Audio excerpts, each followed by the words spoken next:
Good morning, everyone. Kieran didn't say he's also delighted to have me back because I'm very cheap. So 2 croissants and a cup of coffee and I'm done. Thank you very much for coming. It's fantastic to see so many people coming here. Just to give you an overview, we're going to talk to you for quite some time. For about 60 minutes or so, you're going to hear from various different people, and then we're going to open it up into round tables. So it is a working breakfast, and once it comes to that open session, we do hope you will participate. Consensus is a disaster. So if you don't like what you're hearing from the person opposite, please speak up, because it'll greatly assist us in trying to come to some sort of conclusion about where to go. Some of you mightn't have actually attended last time out.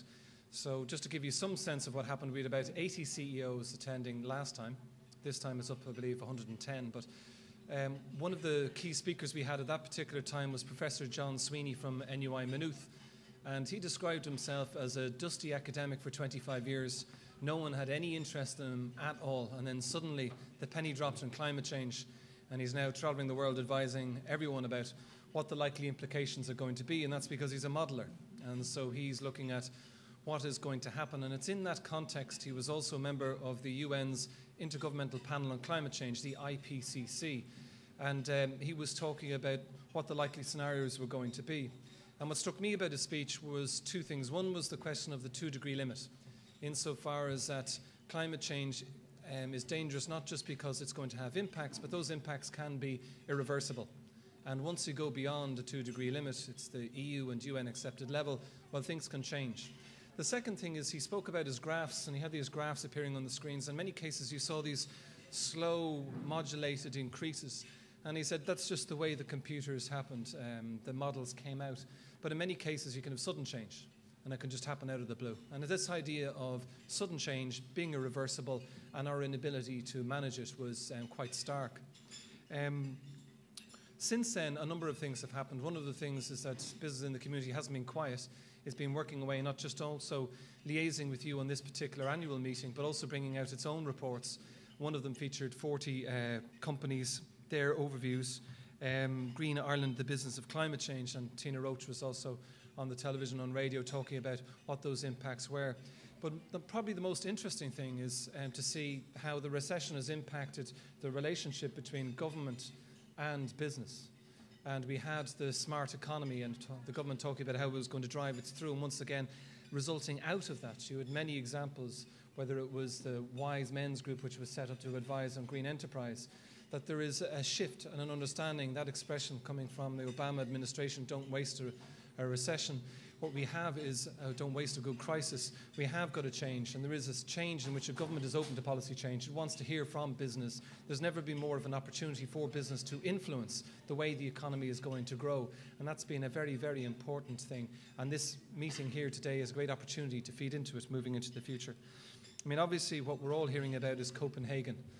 This big meeting which is going to take place in December, in which most likely all of the world's leaders are going to gather and trying to formulate a policy moving forward in which every single country is going to shoulder some of the burden for what we have to do to tackle climate change.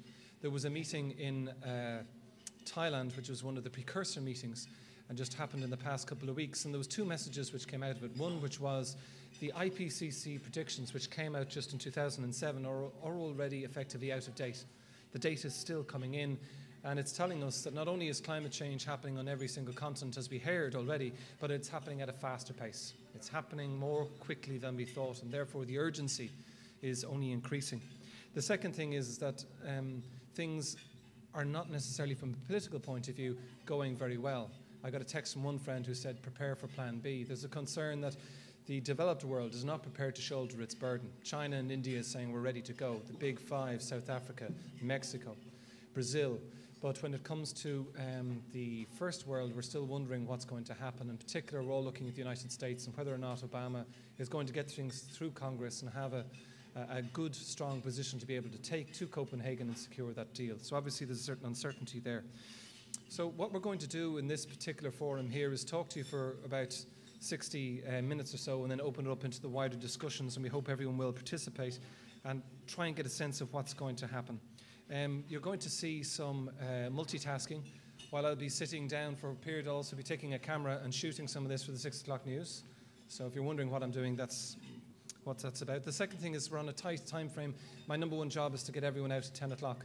So 4 speakers, I will be letting you know if you're overstepping the mark, because otherwise we'll all be in trouble. The first speaker we're going to have is somebody who you probably all know. He's Jim O'Hara from Intel. He's the General Manager in Ireland, but also the Vice President of the Technology Manufacturing Group.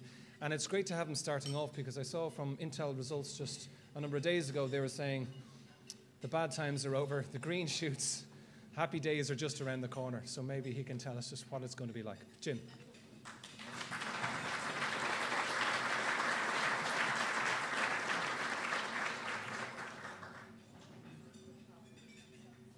Morning, everyone. Can you hear me from here, or do I need to step closer to the mic? Step closer to the mic.